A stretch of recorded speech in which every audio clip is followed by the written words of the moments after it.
Boxing truth here. Let me talk about this Al Haymon situation and how Bob Arum recently revealed in an interview that what pretty much everyone in the industry already knows, and that's Al Haymon fighters are now free to sign with other promoters. Now, this is a startling revelation, since there was a time when Al Haymon fighters were considered untouchable. There was a time where you couldn't even court an Al Haymon fighter. You couldn't even attempt to sign him to a multi-fight agreement, because Haymon had these exclusive tie-out agreements with his fighters. He pretty much can veto any of the moves the promoters would try to do when it comes to his fighters and trying to sign them. Haymon in the past was able to prevent any of his fighters from signing them with any other promoter.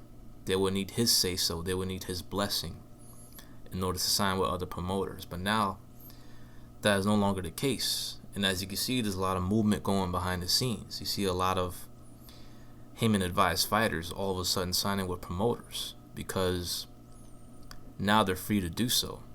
It's up to them whether they want representation from a promoter. In the past, you couldn't sign with another promoter if you was with Al Haymon, if you was an Al Haymon fighter.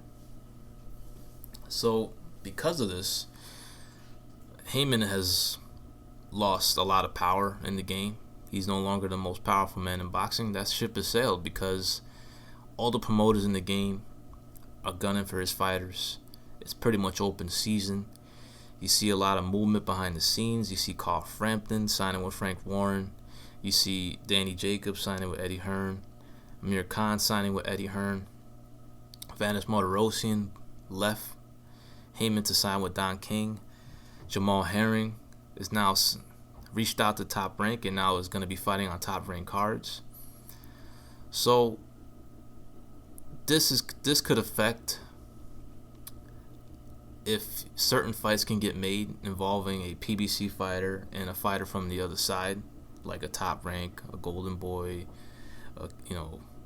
promoters on the HBO side, people that are not affiliated with the PBC. So it could complicate things going forward when it comes to certain fights, because now Haymon fighters have an option to sign with other promoters, which in the past that did not exist. So as a result of this, Haymon has lost power in the game. It's costing him money. He's had to reach into his pocket on more than one occasion in order to keep the fighters he advises on his side. For instance, Mikey Garcia. He's been courted by Golden Boy, been offered multi-fight deals. Haymon advised against it, of course, offered him more money to fight Lipinets instead. But he had to open up his checkbook in order to keep Mikey Garcia on his side. Same thing with Errol Spence. Golden Boy courted him, offered him multi-fight deals.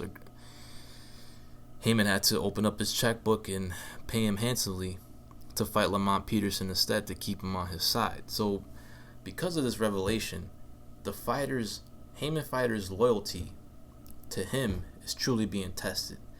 Now you're gonna see the true colors of most of his fighters, whether they're gonna stay loyal to him or whether they're gonna jump ship and fight for another promoter. Because once a fighter of his, a Haymon advised fighter, signs with another promoter, Haymon has pretty much no control of his career.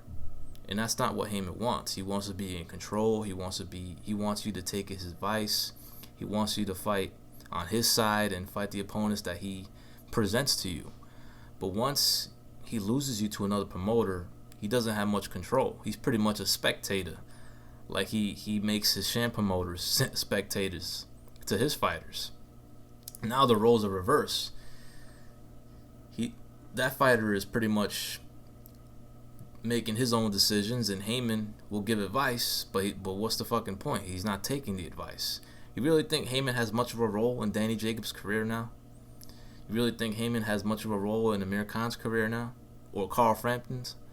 No, he doesn't. Because now they're signed to other promoters, and the promoters are the ones presenting the opponents now.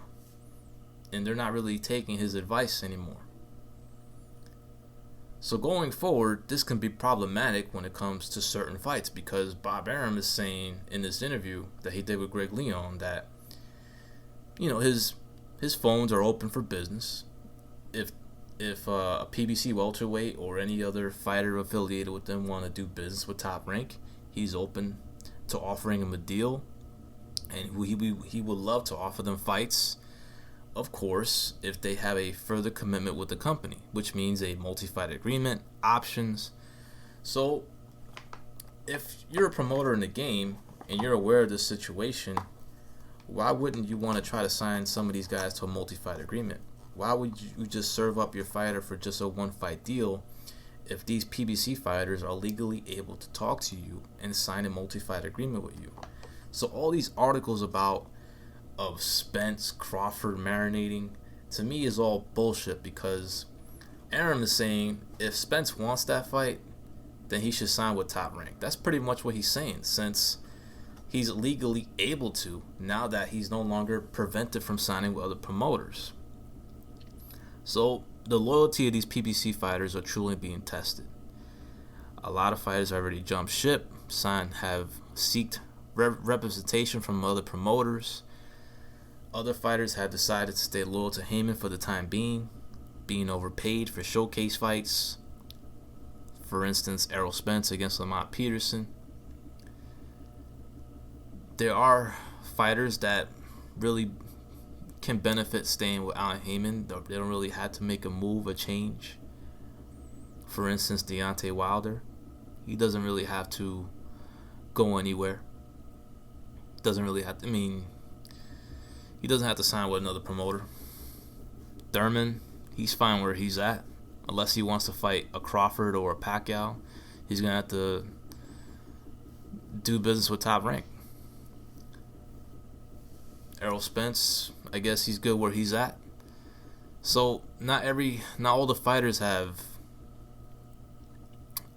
been able to be courted, but some fighters have already jumped ship and have already signed with other promoters. So going forward, you can see a lot of names added to the list.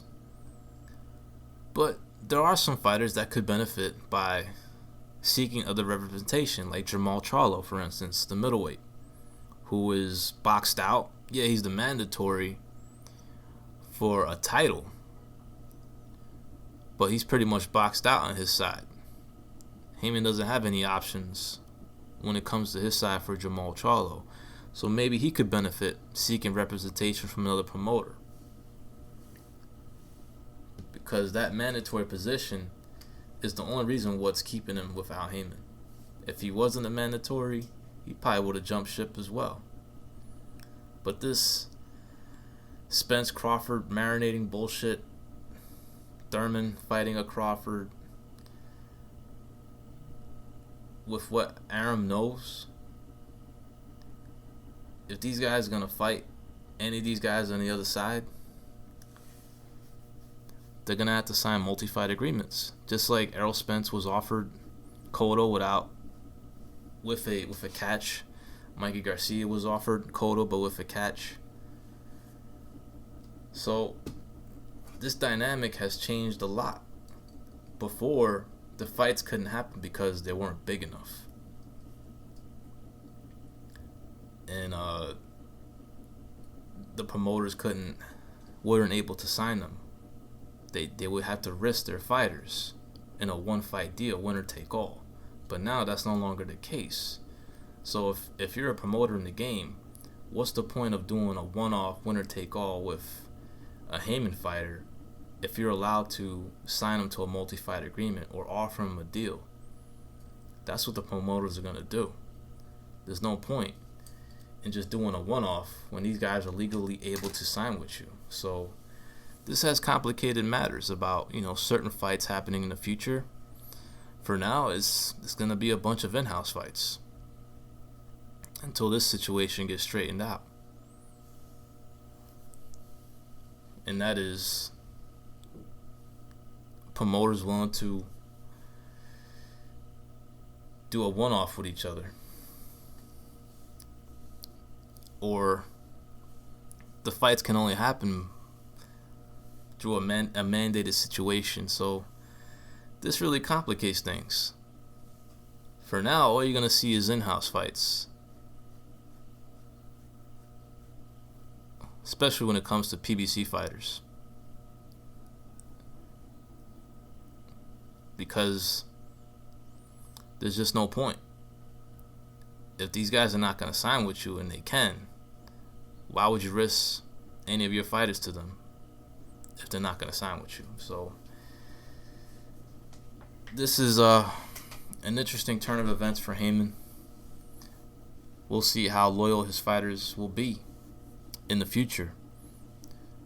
They've grown frustrated, and they've decided to sign with other promoters because of the inactivity.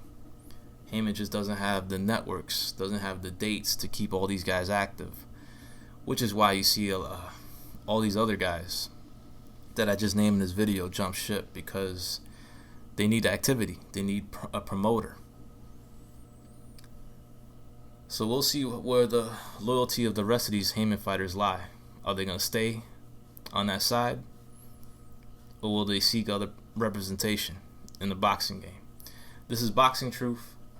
I'm out.